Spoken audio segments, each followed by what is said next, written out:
LR దగ్గర office నుంచి call వచ్చింది. హ్మ్. ప్రకాష్ రెడ్డి గారు కాల్ చేశారు, కో డైరెక్టర్. హ్మ్. యోగి గారు మీకు ఒక క్యారెక్టర్ అనుకున్నాం సలార్‌లో. అనుకున్నారా ఆహ్, మీరు? కాలొస్తది, లేదు. సలార్‌లో చేస్తానని? ఎందుకంటే 'కేజీఎఫ్ 1కి, 2కి నేను బాగా ట్రై చేశాను నేను. ఆ!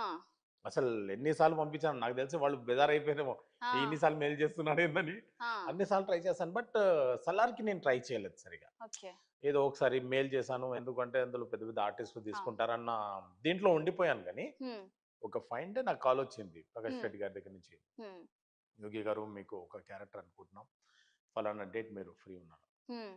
That was really surprise, shock 2 ఉన్నాయి ఆ రోజు. ఆ! మళ్ళీ నేనేమనుకున్నానంటే సెట్‌లోకెళ్ళిన తర్వాత క్యారెక్టర్ ఎట్లా ఉంటుందో, హ్మ్.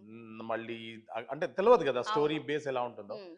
కానీ అక్కడికెళ్ళిన తర్వాత ప్రశాంత్ నీల్ గారి రిసీవింగ్ అనుకోవచ్చు, వారు హ్మ్. ఎక్స్‌ప్లెయిన్ చేసే విధానం కావచ్చు, క్యారెక్టర్‌ని ఇంజెక్ట్ చేసే విధానం కావచ్చు, హ్మ్. క్రియేటివ్